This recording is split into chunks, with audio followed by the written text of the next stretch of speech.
What if the thing locked inside the chest was you? In The Chained Chest, an old warehouse hides a terrifying secret. A chest bound in iron chains, holding something that looks exactly like Leah. But when the copy wakes, she learns the truth is far more horrifying than a mirror image.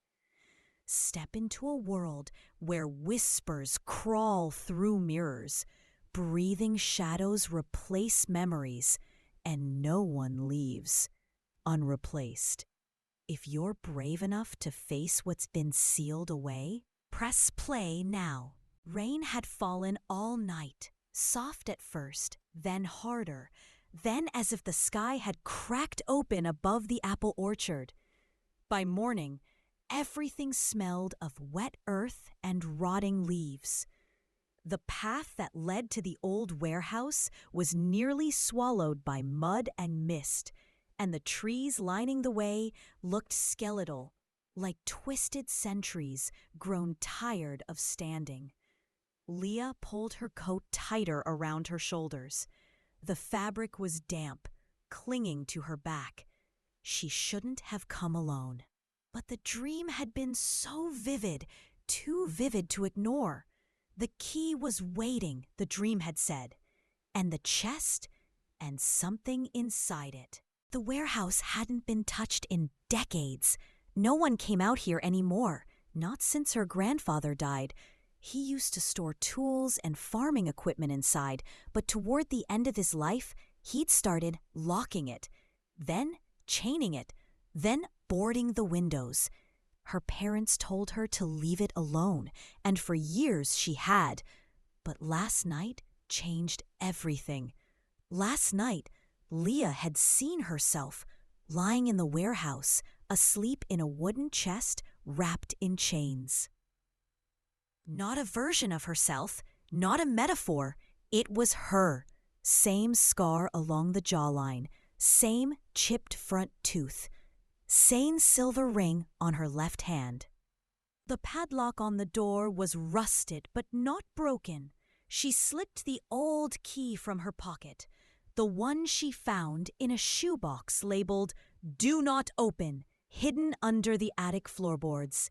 It slid into the lock smoothly, like it belonged. Click. The metal creaked as the chain slithered down. The door moaned when it opened, a sound too loud and too human to be just wood and hinges. Leah stepped inside. The air was cold, stale, heavy with mildew and something else, something metallic. She pulled a flashlight from her bag and swept the beam across the room. Dust motes danced like insects in the light. The far wall was lined with shelves, most empty. In the center of the room, resting on a square of torn tarpaulin, was the chest. It looked older than anything else in the warehouse. The wood was dark, almost black, swollen in places from moisture. 7 chains wrapped around it, interlocked like a puzzle. Each one had a lock of its own: brass, iron, steel, even one shaped like a padlock from a school locker. As Leah stepped closer, she heard it. A faint scratching sound, like fingernails on the inside of a coffin lid. Then, a breath, shallow, deliberate.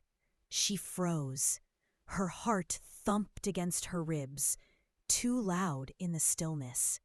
The warehouse had no electricity, no power source. The only sound should have been the rain and her own breathing. But now she could hear another heartbeat, not hers, slower, heavier. She bent down beside the chest. Her flashlight flickered once, then steadied. The locks were cold to the touch, some so old they felt like they'd crumble in her hands. But they held fast. She tried the same key from before on one of them. Click, it opened. A low groan rose from within the chest. Not wood shifting, not pressure releasing. A voice, not words, just the sound of throat clearing after years of silence. She stepped back instinctively, nearly tripping on a loose floorboard. Her breath caught in her throat. The sound stopped. Leah looked down at the open lock, then at the 6 remaining. She should leave. She should call someone. But she didn't. Something inside her needed to know what was in that chest. She worked her way around the other locks, trying the same key. Some opened easily, others resisted, but eventually gave in. With each click, the air grew colder. The scratching got louder. One chain thrashed violently when she touched it, as if something from inside was trying to pull it back into place. At the final lock, her hands trembled. She whispered to herself, "It's just a dream. It has to be." Then she turned the key. Click! The chains fell away like dead snakes. The chest shifted slightly, then stopped. For a moment, nothing moved. Nothing made a sound. Then a hiss of air escaped the gap as the lid slowly rose, inch by inch, without her touching it. Inside was her. Not a corpse, not a wax figure. It was Leah, sleeping, breathing. The same face, same coat, same silver ring. But her eyes were closed, and her skin had a translucent sheen to it, like it hadn't seen sunlight in years. Leah leaned closer. The other her didn't react. She reached out slowly, unsure if she should wake it, or if it was already awake. A sudden sound behind her made her spin around. The warehouse door had swung shut. Fast. She ran to it, tried the handle. Locked. She pounded on it, shouting, but the wood absorbed the sound. It was as if the walls had grown thicker. Then she heard it, her own voice, from inside the chest. Not a whisper, not a scream. It was singing, low and cracked. An old lullaby her grandfather used to hum. The one he always said was to keep bad things asleep. She turned slowly. The chest was closed again. Chains re-wrapped it one by one, from nowhere, as if guided by invisible hands. The locks clicked into place. 7, all locked. And the key was gone. A breath brushed against the nape of her neck. Not wind, a voice. "You shouldn't have come alone." Then everything went black. Darkness pressed in like damp wool. Leah's eyelids fluttered. Her breath caught halfway to her lungs. Then came the pain, sharp and sudden behind her eyes, like something had been threading through her skull. She tried to sit up, but her limbs felt like they'd been dipped in concrete. The air was thick and sour. Mildew, dust, something else underneath, faintly metallic, like old coins or blood. She forced her eyes open. The warehouse looked the same. Almost. The chest still sat in the center of the room. The chains had returned, tightly wound, glinting dully in the low light from her flickering flashlight. But now, something was different. There were footprints. They circled the chest. Barefoot, deep impressions in the dust, leading away from it, toward the back wall. Leah stared, heart quickening. The footprints weren't hers. They were too small, too narrow, and there were two sets, one leading out, one leading back in, as if something had gone for a walk and returned to its prison. She stood, every joint aching. The warehouse door stood ajar now, creaking softly as the wind nudged it back and forth. But Leah didn't move toward it. A sound stopped her. From the rafters above came a soft dripping. Not water, it was thicker. It landed with wet plops against the floor. She lifted her flashlight, the beam trembling as it traced the wooden beams. Something was hanging there. It was her coat, no longer on her, but above her, stretched out and pinned to the rafters by thick, rust-colored nails. The sleeves swayed like limp arms. She reached up instinctively and touched her shoulder. She was still wearing her coat. No, she thought she was. She looked down. Nothing. Just her shirt, soaked through with sweat and grime. The coat had been removed while she was unconscious. She took a step backward, her heel brushing something hard. She turned. A mirror stood against the wall, cracked down the center. She hadn't seen it when she came in. It hadn't been there before. The crack ran vertically like a split in the air, and behind the glass, her reflection didn't move. Leah froze. The reflection stood motionless, staring at her with the same wide-eyed gaze, but it did not mimic her movements. It blinked a moment later. It tilted its head the wrong way. Then its mouth twitched. She took a step away. Her reflection smiled. Something moved behind the mirror. A flicker of shadow. A whisper of breath against the glass. The chains on the chest rattled. Leah spun around, flashlight swinging in a wild arc. The warehouse moaned softly. Boards shifted. A floor plank popped like a knuckle cracking. From the corner of the room came a low scraping, like nails across wood. She didn't want to look, but she did. A figure crouched there, hunched in shadow, knees bent the wrong way, long hair tangled and wet.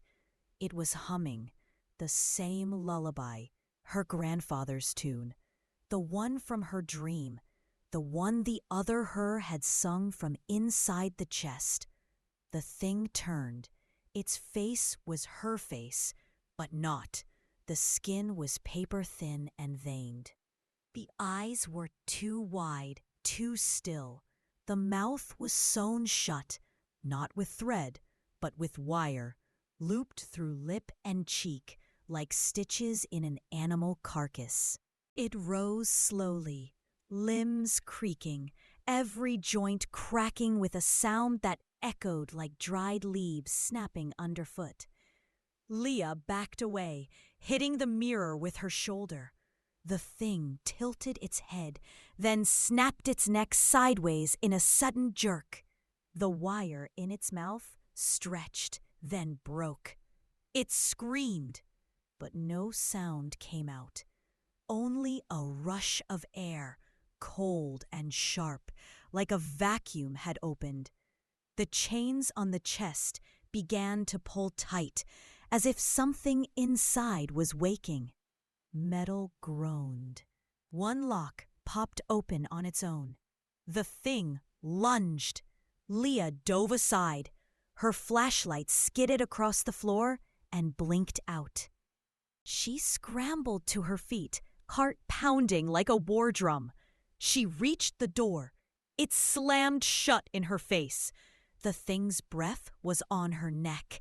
It smelled like mold and copper. She spun around with her hands raised. But the thing was gone.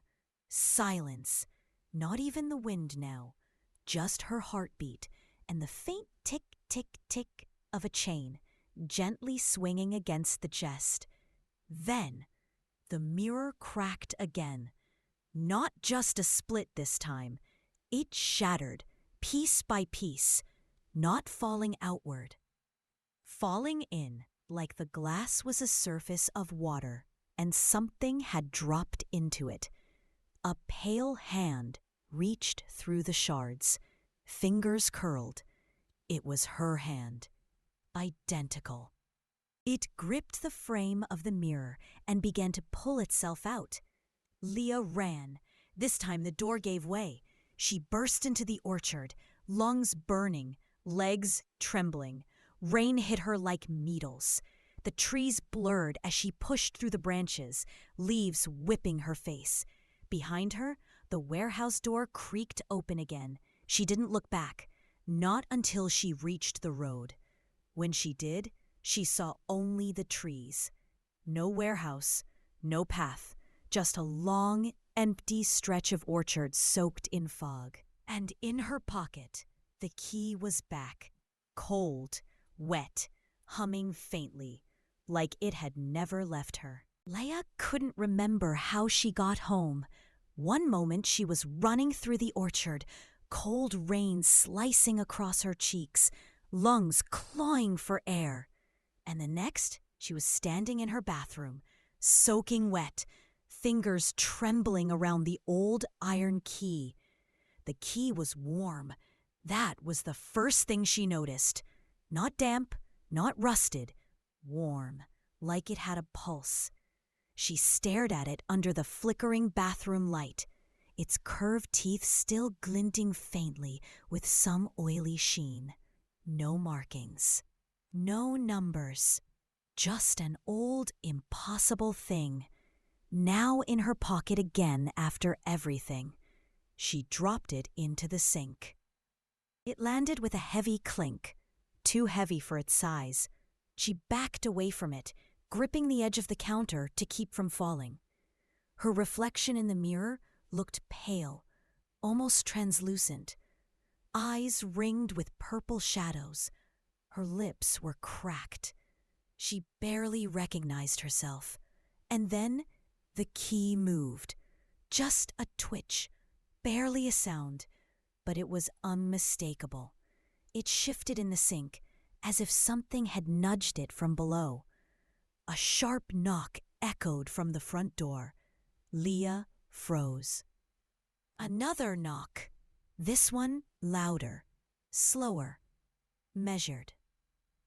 She wrapped a towel around herself and padded carefully through the hallway, every step feeling like it sunk deeper into shadow.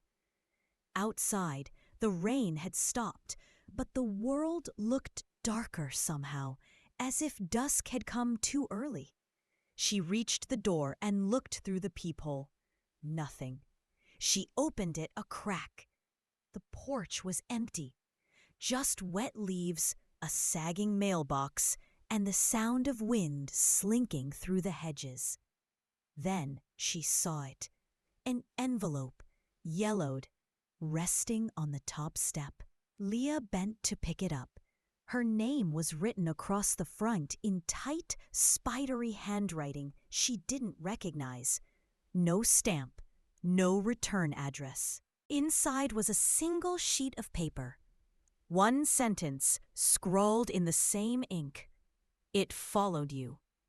She backed into the house, bolting the door behind her. She could still hear the dripping, only now it was coming from the kitchen.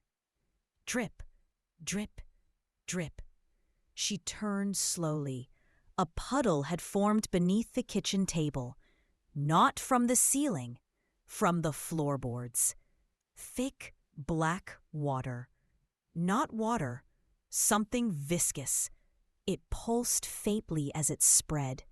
She grabbed a mop, panic rising. But the moment she touched the handle, the puddle stopped spreading.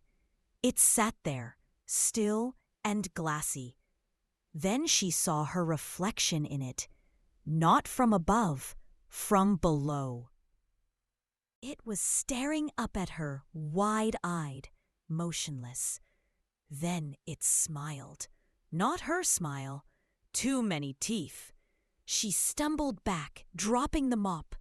It landed with a wet slap, and the puddle was gone. Just gone. Only the floorboards remained, dry and dull, as if nothing had ever happened. Leah didn't sleep that night. She sat on the couch, the key on the coffee table, wrapped in a hand towel, a heavy flashlight clutched in her lap like a weapon. At 3:12 a.m., the key began to hum, soft at first, then louder, a low vibration that trembled through the wood beneath it. Then came the scratching. Not from outside, not from under the floor, from the walls. Thin, persistent scraping, like something inside the plaster, something trying to trace its way out. 1 inch at a time, she pressed her ear to the wall. The sound stopped. Then suddenly, a voice whispered from the other side. Her voice. I never left. The next morning, Leah took the key to a locksmith. The man behind the counter was ancient. His skin looked like old leather, and he smelled like pipe smoke and rain. He turned the key over in his hand, squinting. Where did you find this? He asked. In my attic, she lied. He frowned. It's not one of ours. What do you mean? He hesitated.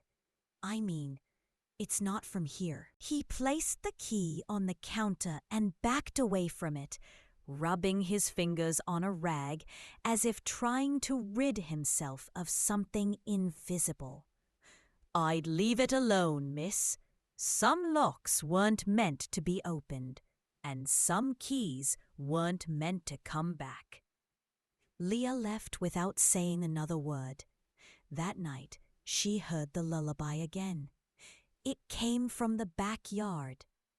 She peeked through the curtains and saw her reflection standing at the far edge of the garden, pale, still, watching.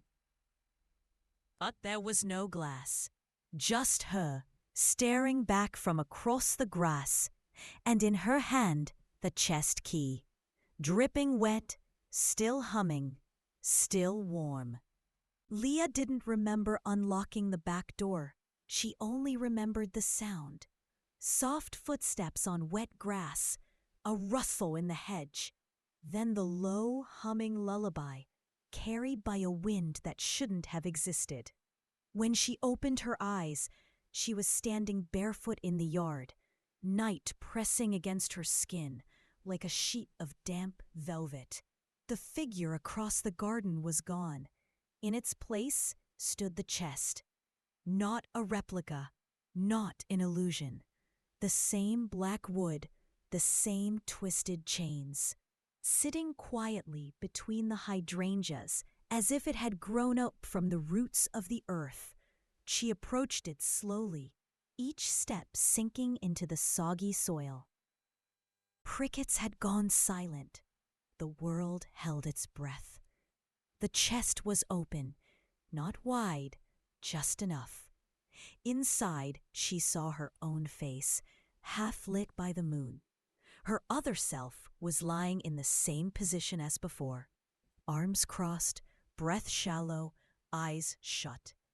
But this time, its lips were moving, mouthing something. She leaned in. The scent of rot rose from the opening. Cold, damp wood, and beneath it, the smell of something old and buried. Its mouth stopped moving. Then its eyes snapped open. They were her eyes, but drained of color, pale, clouded, as if death had fogged them, but left everything else untouched. Leah tried to step back, but her legs locked. The copy inside began to rise, not fluidly, not with grace.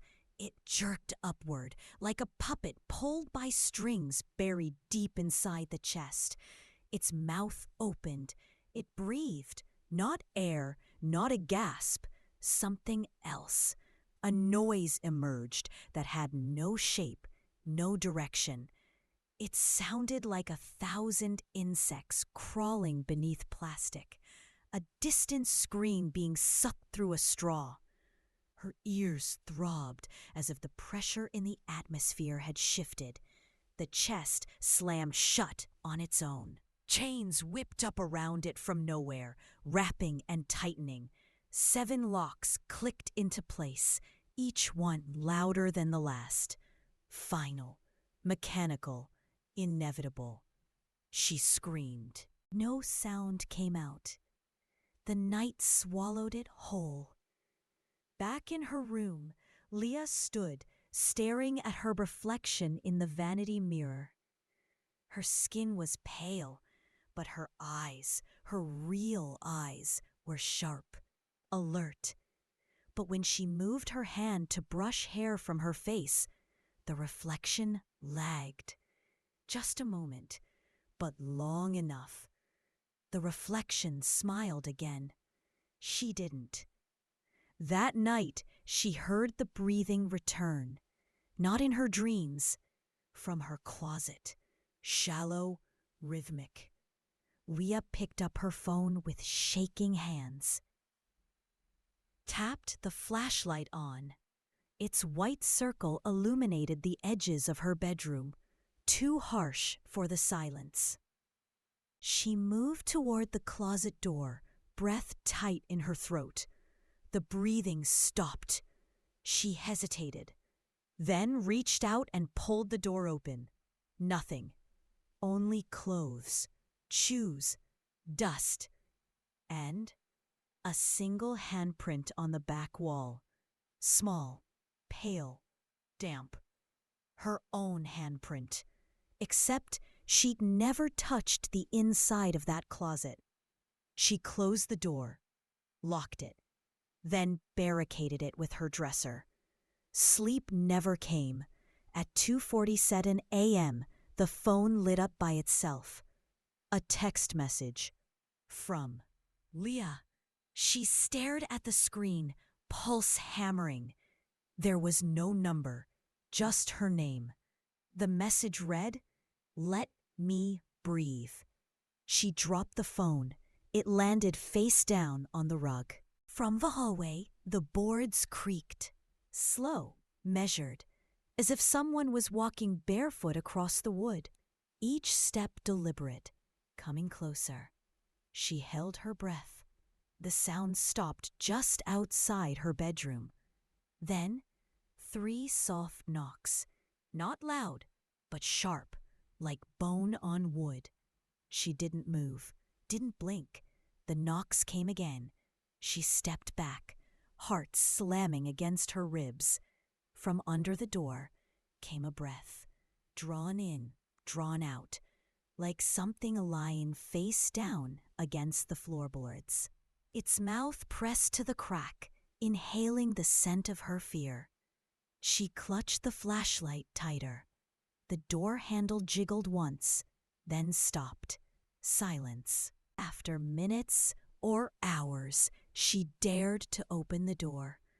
The hallway was empty, but at the foot of the stairs was the chest. Back again. Chains loose, lid half open. This time, the copy inside was sitting up and smiling, breathing, waiting. Leah didn't remember falling asleep, only waking up to the sensation of something sitting at the edge of her bed. The weight was unmistakable. Not a blanket slipping, not a dream. The mattress dipped slightly, then held. She lay still, eyes closed, pretending to breathe evenly. But her fingers trembled beneath the sheet. Every instinct screamed to run, but she couldn't move. Not yet. The air smelled like moldy wood and iron. It clung to her nostrils, heavy and damp. Then came the sound, not a voice, not a breath, a hum, low and childlike, the lullaby again. Her grandfather's tune, broken into fragments, like a music box left to rust. One note repeating out of place, slightly off key. Leah opened her eyes slowly. The room was dark, except for the faint moonlight pressing through the curtains. Shadows danced along the walls, stretched and twitching as if they had their own thoughts. At the end of the bed sat a figure. Its head was bowed. Long, stringy hair fell over its face. It was wearing her skin, not metaphorically, her exact shirt, her socks. Even the tiny scar on the wrist from when she fell on broken glass as a child. But its eyes were still shut. It was awake, but not looking, just sitting, breathing, humming.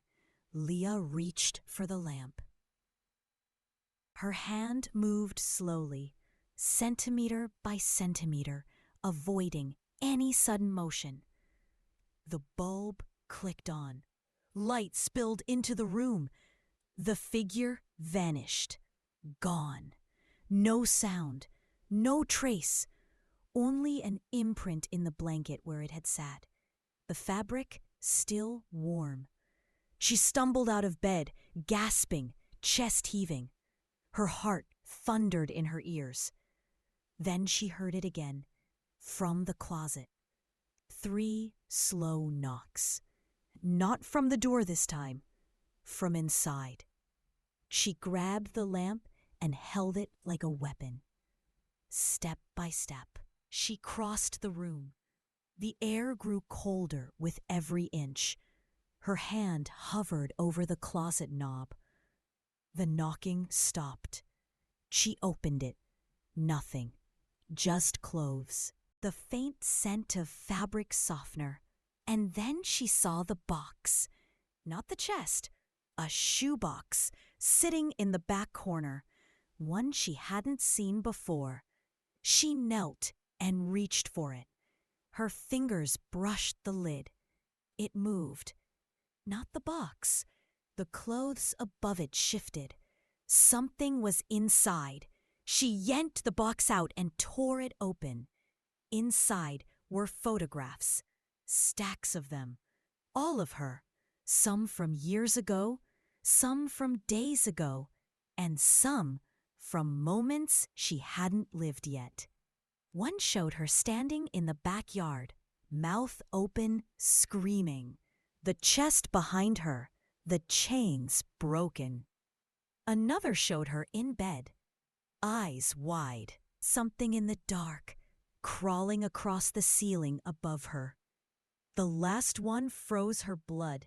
It was a photo of her, asleep in her bed, from the foot of the bed, taken from the exact position the thing had sat earlier.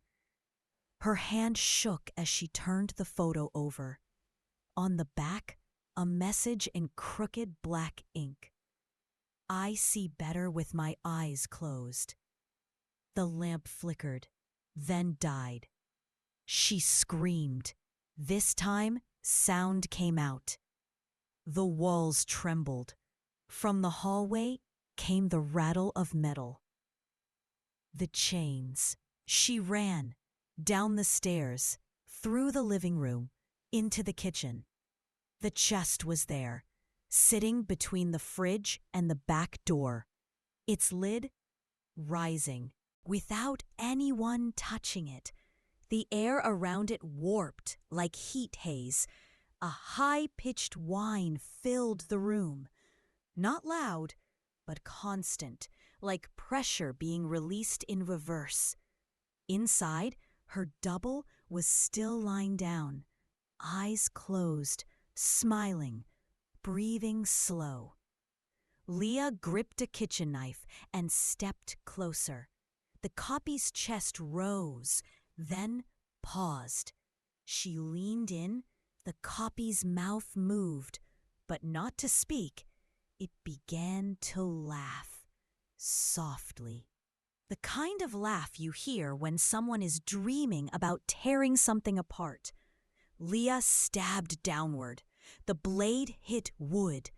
The chest was empty, just dark interior and splintered planks. The double had vanished. Behind her, the fridge door opened with a screech. She turned. Inside was her reflection, not in glass, reflected in nothing, just there, smiling, eyes closed and breathing. Leah didn't leave the kitchen for hours. She sat with her back pressed against the wall, knees tucked to her chest, the knife still clutched in her hand. The refrigerator stood wide open, humming softly. The reflection inside had faded, as if it had never been there at all. But the memory remained. That smile, those eyes, shut but seeing. The copy was no longer inside the chest. That much was certain. But where it had gone, what it wanted, those questions circled Leah like flies over a carcass. The chest sat still in the kitchen, lid half open, like a mouth caught in mid-breath. By dawn, the air had gone bitter cold. ... Every surface she touched seemed damp with something that wasn't water. Her skin felt too tight around her bones. Every creak in the house made her flinch. She had to get out. She showered in silence, water scorching hot, but unable to chase away the chill in her spine. When she passed by the bathroom mirror, she didn't look. She didn't trust it anymore. Instead, she dressed in layers, grabbed her coat, and stepped out into the gray morning haze. The sky looked stained. Clouds moved wrong, too fast, too flat. The air had a copper tang to it, like blood thinned with rain. She made her way to the only person she could think of, Mara. Her mother's oldest friend, a woman everyone whispered about but never confronted. People said Mara knew things, said she saw things before they happened. Leah didn't believe in rumors, until now. Mara's house stood alone at the edge of the woods, wrapped in creeping ivy and silence. The curtains never moved. The mailbox hadn't been emptied in weeks. But when Leah knocked, the door opened before her fist touched wood a second time. Mara stood there, small and thin and pale as dust. Her eyes were sunken but alert. Her hands were wrapped in cloth strips, like she'd been burned long ago and never took the bandages off. "I know," she said. Her voice was dry. "Come in." Leah hesitated, then stepped inside. The house smelled like old books and dried herbs. The walls were lined with shelves. Candles burned in corners where no windows let in light. "You opened it," Mara said, already moving into the living room. "Didn't you?" "I didn't know what it was," Leah whispered. "It wasn't supposed to wake yet." Mara lit another candle. The flame danced strangely, casting two shadows behind Leah, one upright, the other crooked, twitching slightly on the wall. Leah turned.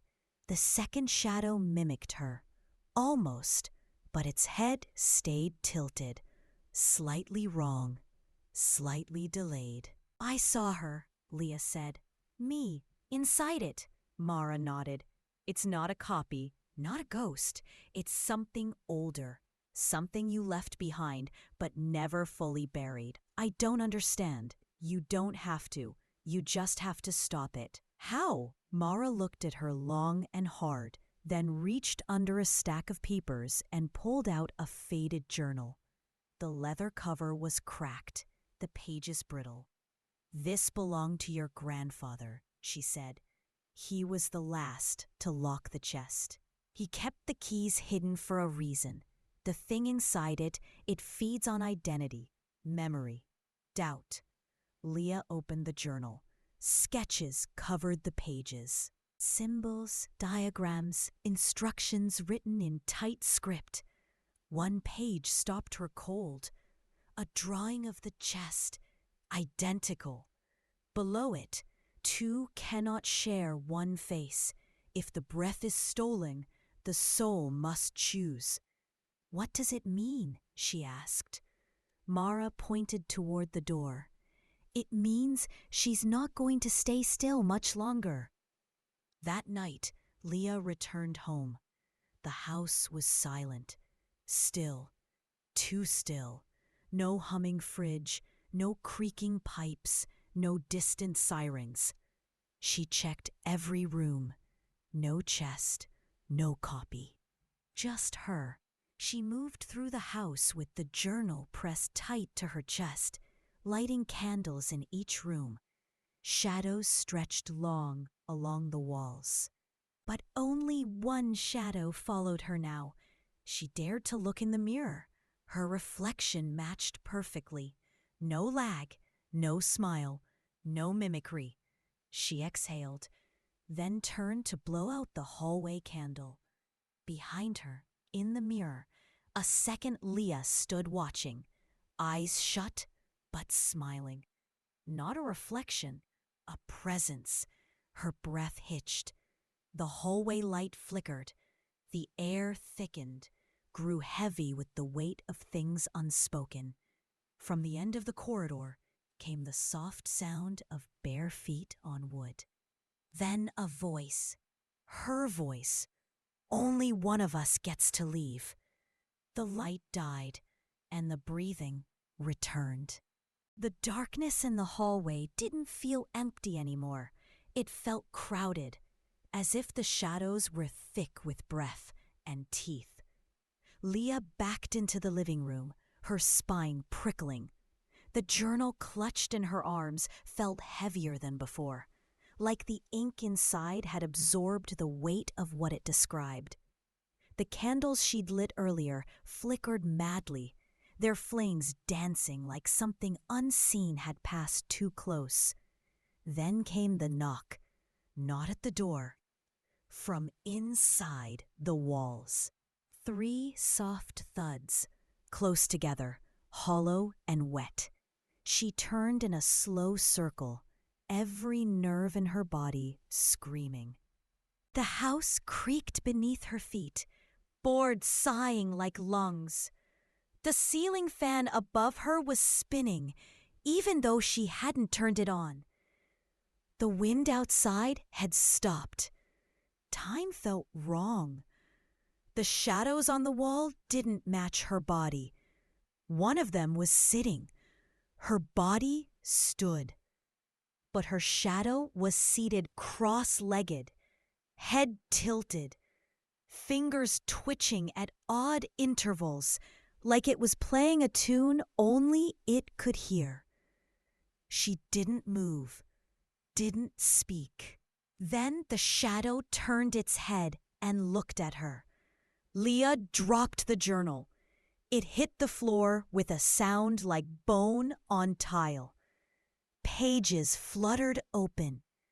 One torn page folded itself over. A symbol burned faintly on the paper, glowing as if heat was rising from the ink.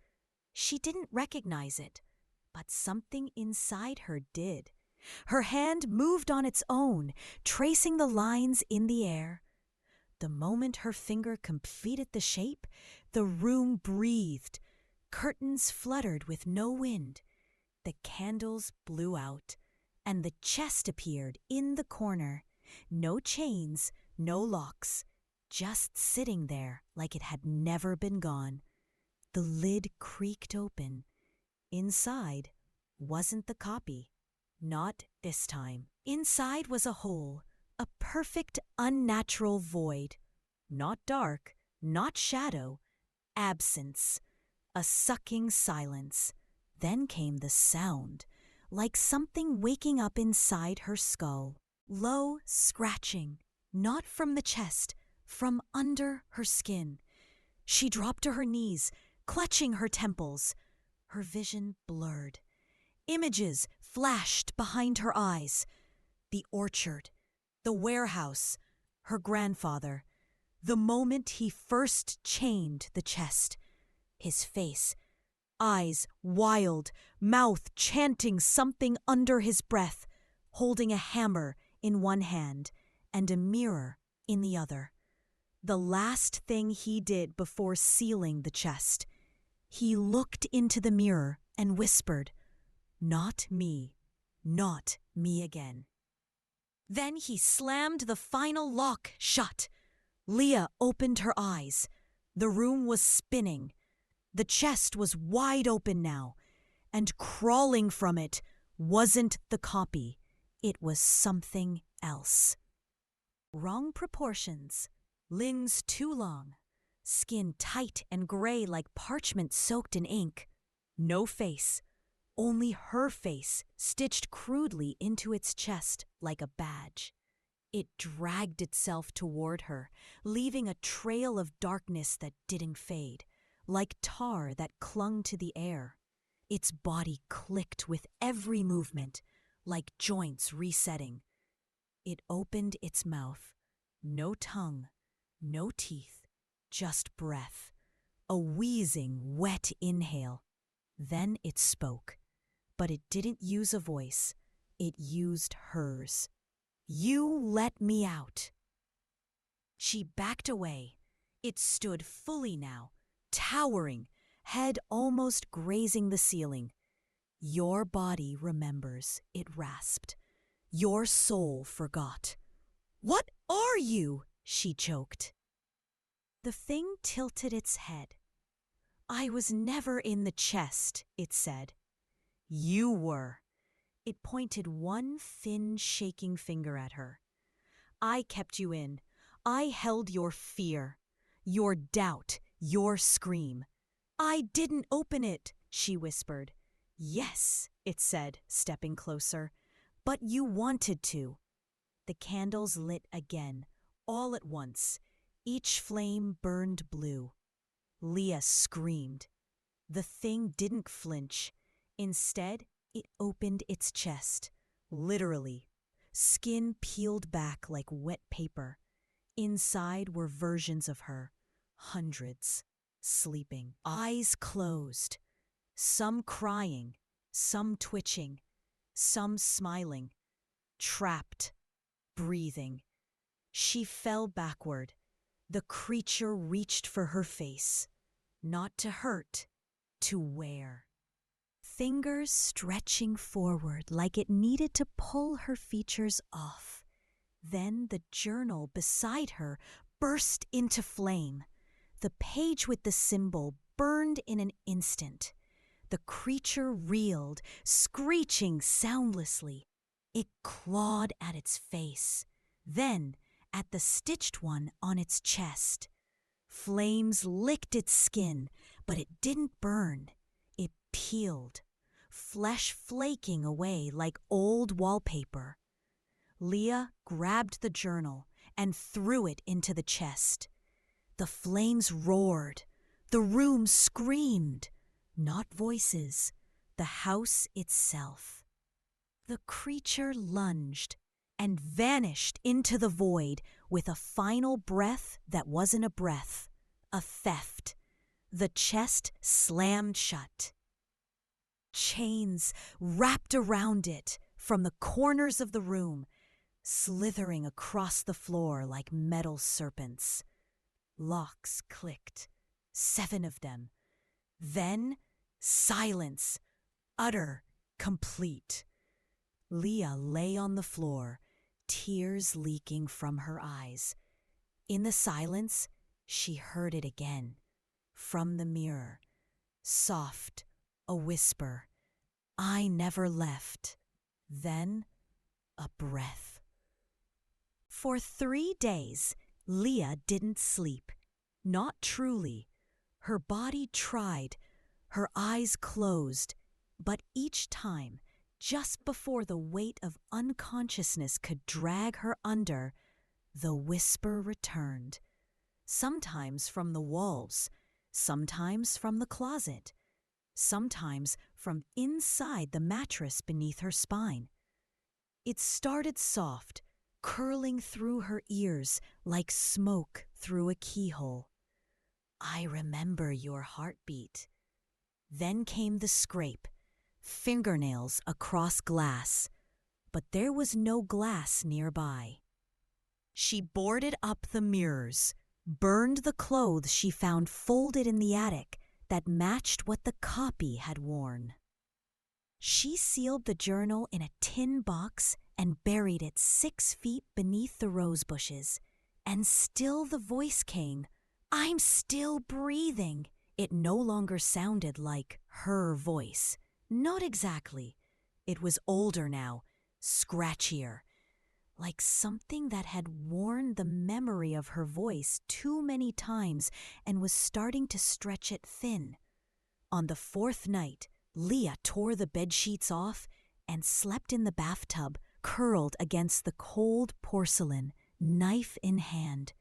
She kept the light on. A single flickering bulb that buzzed overhead like it was warning her. Around 2:00 a.m., the faucet turned itself on. Water poured out slow, black, thick. The sound of it splashing was wrong, muffled, like it didn't want to be heard. She stared, frozen. Then the drain gurgled. Not a pipe gurgle, a voice. A wet voice, repeating over and over, "Let me out." She grabbed her things and left the house barefoot, keys clenched between her fingers like claws. She didn't lock the door, didn't look back. The streets were empty. The sky above was a sick, rusted gray. She found herself at Mara's porch without remembering the walk. Her knuckles bled from where she'd clenched too hard. The air smelled like metal and rain. The door was open. Inside, the candles were out. Mara's house was silent, still. Leah stepped carefully through the narrow hallway. The floors beneath her were wet, like someone had dragged a leaking bag across the boards. She found Mara in the living room, or what was left of her. Her body sat in the chair, spine straight, arms folded neatly in her lap, but her eyes were gone. 2 clean circles where they had once been, covered gently with folded lace. Her mouth was open and stitched shut with Leah's hair. Leah wanted to scream. Her throat tightened, but no sound came out. She backed away. Mara's chest rose once, then fell. A whisper floated from behind the stitches. I taught it to speak. Something moved in the shadows beside the bookshelf. Leah didn't wait. She ran. The door slammed behind her. Her breath came ragged. Her heart punched against her ribs. The streetlights flickered out one by one. She made it to her car, but in the back seat, something was already waiting. She saw it in the rearview mirror, just for a moment. Her reflection blinked. She hadn't. It smiled, then leaned close to her ear and screamed. But not a scream of rage, not pain, a scream of birth. Like lungs had been formed just to release it. She passed out. When she awoke, it was morning. She lay on the orchard path. The trees were dead. All of them. Brittle limbs clawed at the sky. Ahead, the warehouse stood untouched. No vines, no rot, just the building waiting. The chest was inside. She felt it.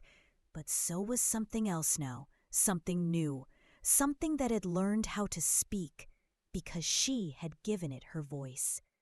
Leah stood slowly, and for the first time in days, she whispered out loud, "You're not the only one who remembers."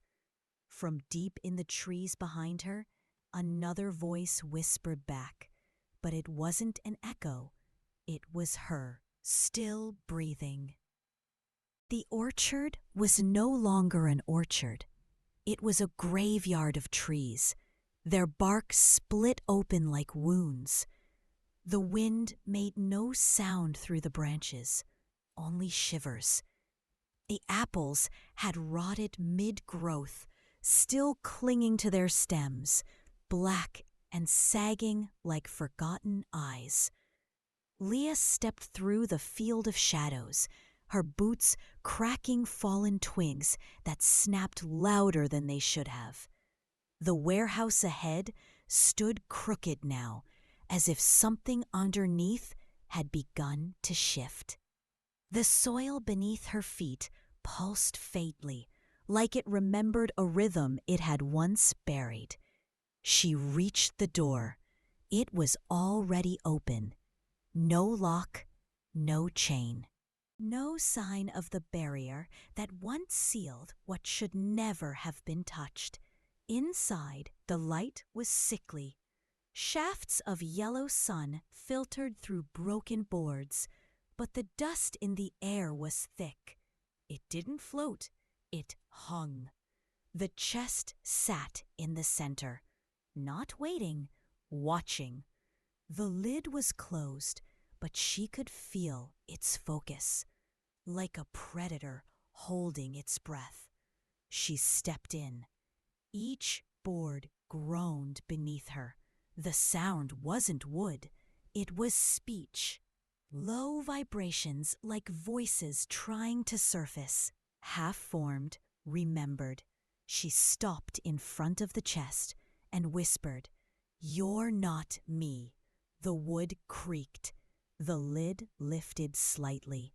Inside lay Leah.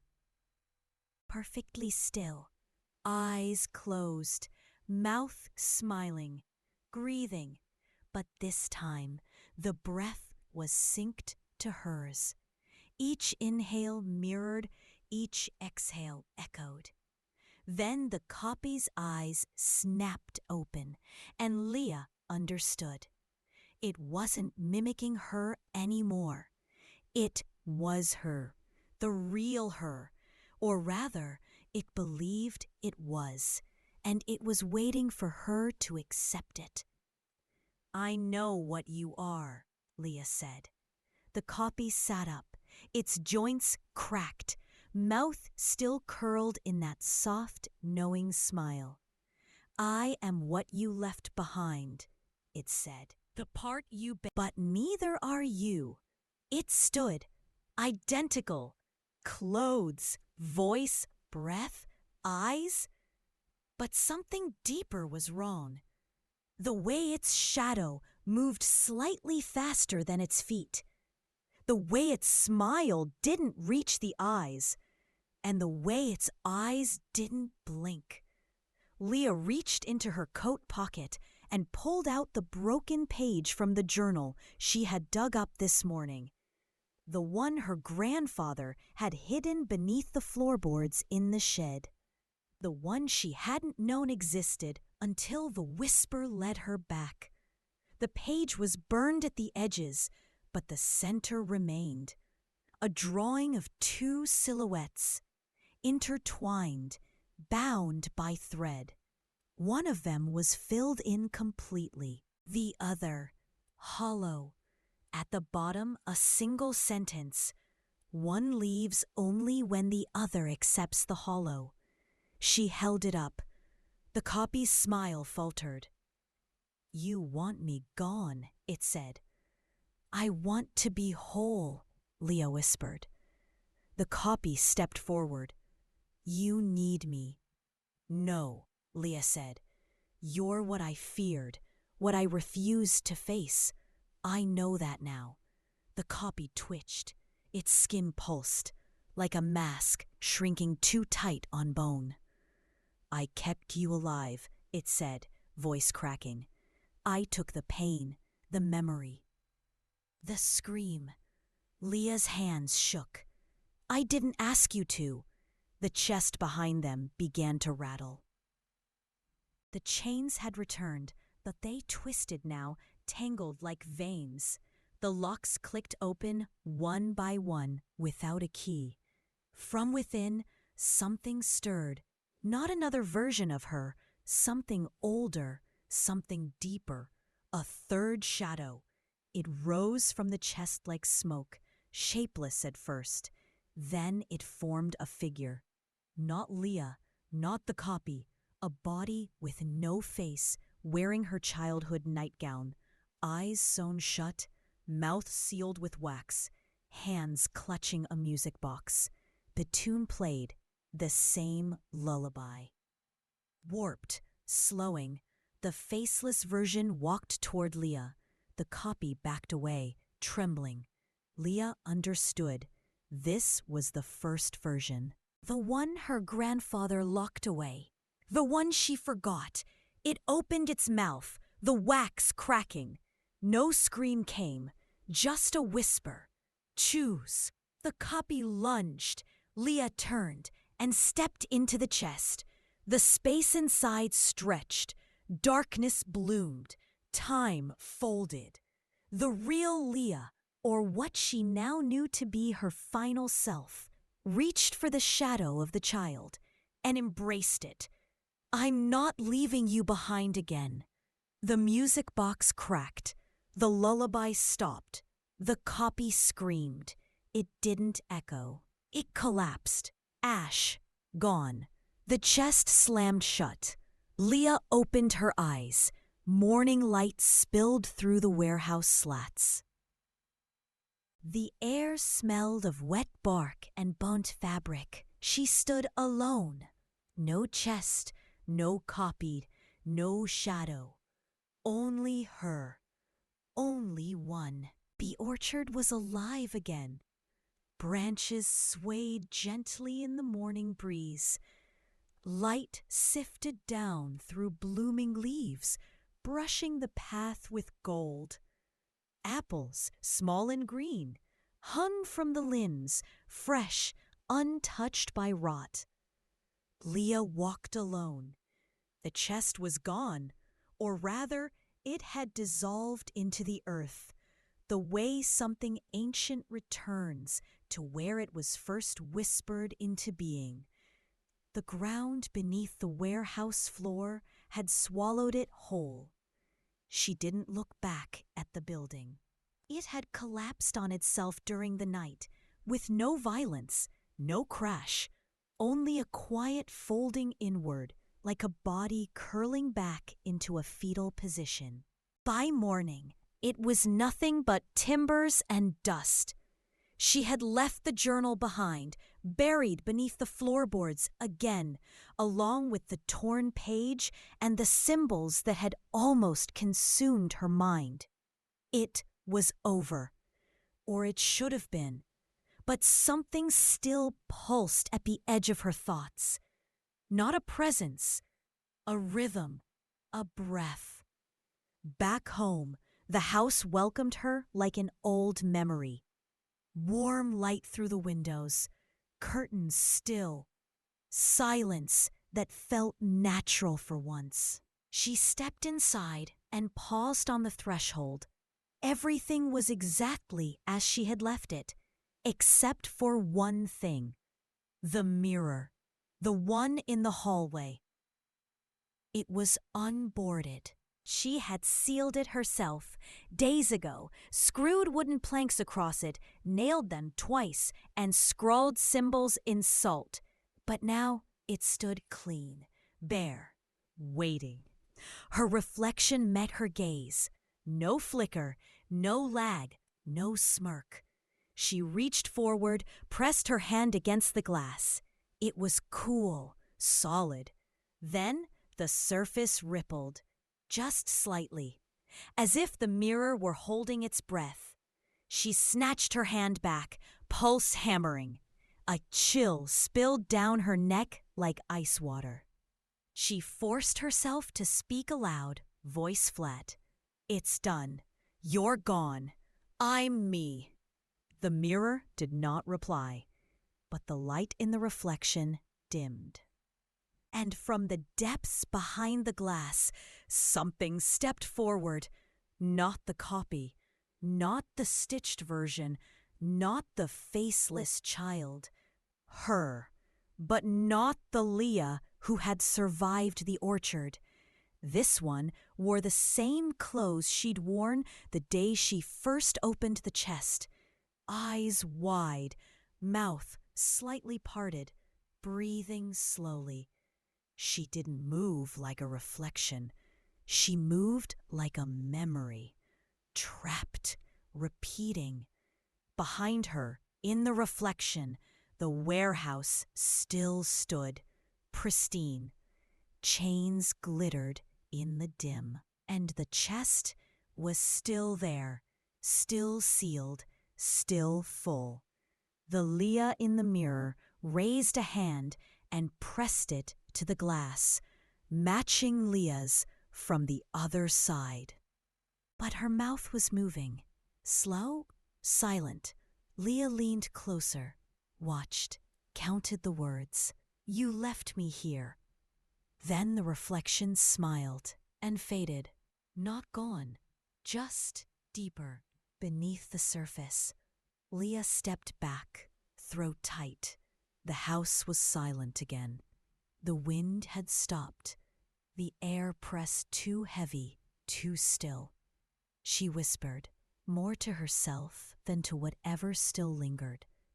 "I made my choice." From the mirror, a voice whispered back, so faint, so low, it almost sounded like a sigh. "So did I." Then came the sound, a soft creak from the floor upstairs. Her bedroom, followed by the echo of breath, drawn in, held, then released. Leah closed her eyes, because she understood now. There had never been just one chest. There had never been just one lock. What she had faced, what she had embraced, was only one layer, one echo. The orchard was blooming again, but the roots were still poisoned. And in some forgotten corner of that orchard, beneath a bed, or behind a closet, or inside a mirror that had never quite stopped watching, the real one was still inside, and it was waiting to come home.